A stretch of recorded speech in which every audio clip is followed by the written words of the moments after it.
Matt, big time fight coming up in middleweight this weekend. We have the Hurricane Ian Heinisch, the former LFA middleweight champion. He's going to be taking on France's Nassourdine Imavov. And Matt, for Imavov, there's guys that I have like in my Rolodex that I reference a lot. And maybe Nassourdine Imavov doesn't come out that often, but he's one of those guys that I've had my eye on for a really long time. Ever since he fought with Arce FC, well, really, even before that, but when he fought for Arce, he fought a guy named Jonathan Meunier. And if you're Robin Black, you call him Joe. He goes by Joe. His name is Jonathan Meunier, but his friends call him Joe. If you go back and watch that fight, Meunier had a long time off between fights. He actually had a fight against Colby Covington, and that was his lone loss in the UFC. He had an odd brain condition. The UFC released him, and then he ended up fighting Imavov. So I had a lot of respect for Meunier. He was one of those guys that I wanted to see progress and fight more in the UFC. But boom, we get this new startup. Rudrug's fighting for them. I'm excited. And Nassourdine Imavov looked great against him. His striking, his in and out movement, his long stance, his long punches. There's so much to like out of Nassourdine Imavov. Now, I went back and I watched his last fight. He ended up losing to Phil Hawes, and it was a majority decision. One of the judges scored at 28-28. The other two had it 29-28. I controversially on Twitter had it for Imavov. He didn't win. But I saw a lot of arguments for Hawes, and the majority did have Hawes to win that fight. But regardless, Imavov struggled with the pressure of Phil Hawes in that fight. It was a really weird fight, and it was one of those fights where, listen, I didn't have a horse in the race, but I found myself screaming at the TV because it was one of those cases where Phil Hawes is exhausted in the third round. Imavov's moving forward on him, hitting him with every shot he lands, and then just decides, oh, let's not go for the kill. It was weird because if he put his foot all the way down, he probably would have gotten Phil Hawes out of there, and we'd be talking about Nassourdine Imavov in a very different light. But it was true. In the first two rounds, he really did struggle with the pressure of Phil Hawes.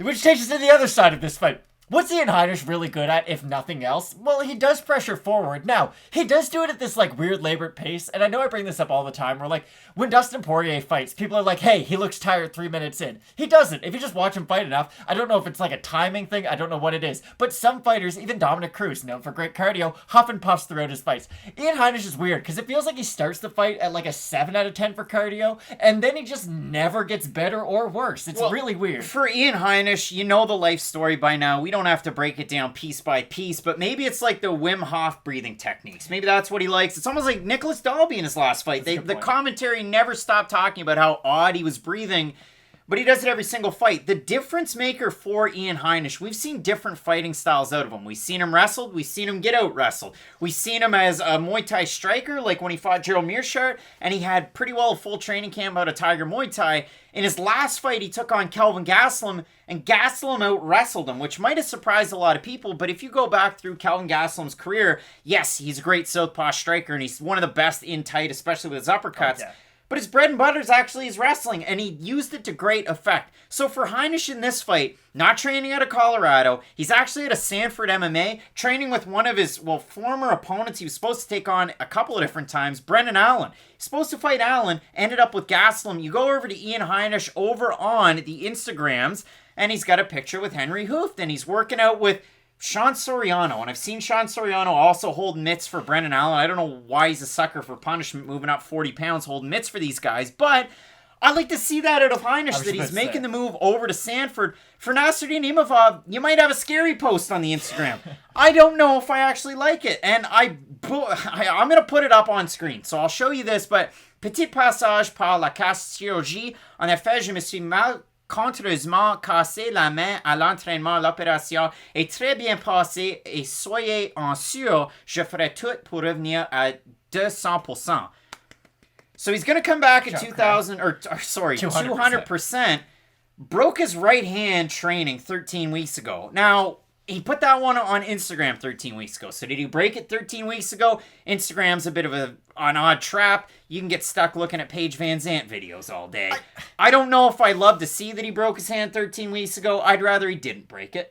I gotta let something out of the bag right now. I've never looked at Instagram and have that sway my opinion on a fight. I understand sometimes you might be able to take some from it, but you can put anything on there. People only put things on there that are positive and that they want other people to see. No one's not posting training videos and then they didn't have a training camp. Like, to me, I just can't put a lot into their social media. What I do know is that Imavov does struggle with larger pressure fighters in the cage, and I know that's what I normally get out of a fighter in Ian Heinisch. It was a little bit...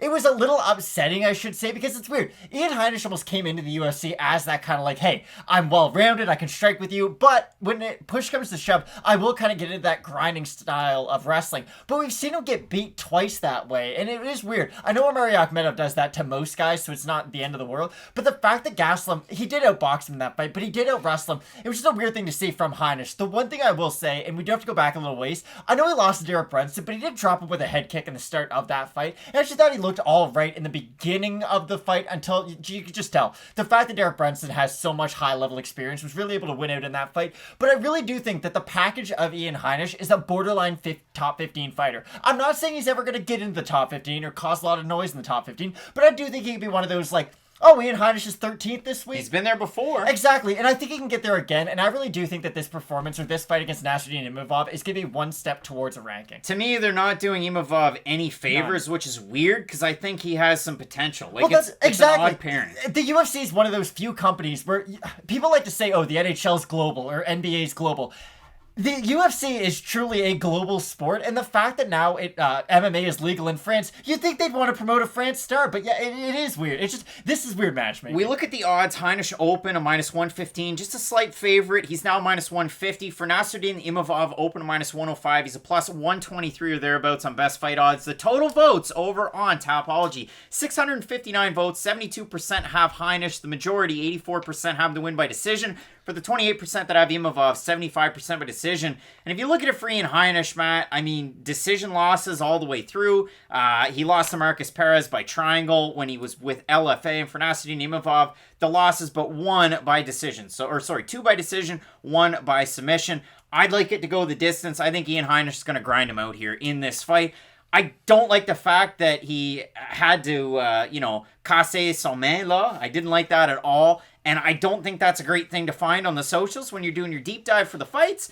So I like Heinisch in this one. I'm just going to expand on one thing that you said. I love the Sanford MMA connection with Ian Heinisch because if you looked at his performance leading up to the Gerald Mearshart fight, the big key to that was, he went to Thailand. He trained in Thailand and got his Muay Thai better. If you want to continue getting better Muay Thai but not want to go to Thailand, one of the best places in the world to do it would be Sanford MMA. Tons of great training partners around his size too, and I really think that's the important thing. A lot of guys will be at gyms and they'll be like, this guy's a Team Alpha Male. It's like, well, that's weird. He's a middleweight. Why is he training with a bunch of featherweights? The fact that Ian Heinisch is at a primary... I know it's changed recently, but still. The fact that Ian Heinisch is with a lot of guys like the Jason Jacksons, like the Gilbert Burns of the world. A lot of guys around his size he's going to be able to train with day in and day out. I really like that out of Heinisch, and I do think we're going to see an improved fighter this time out. Matt, it pains me to say Imavov's one of my guys, but I'm going with Ian Heinisch in this fight. You're in agreement here as well. And we've got a full slate of fights coming up. There's 13 on this card right now, so you're not going to want to miss any of them. Keep locked in with Fight Night Picks, and as we always say, let's get into it.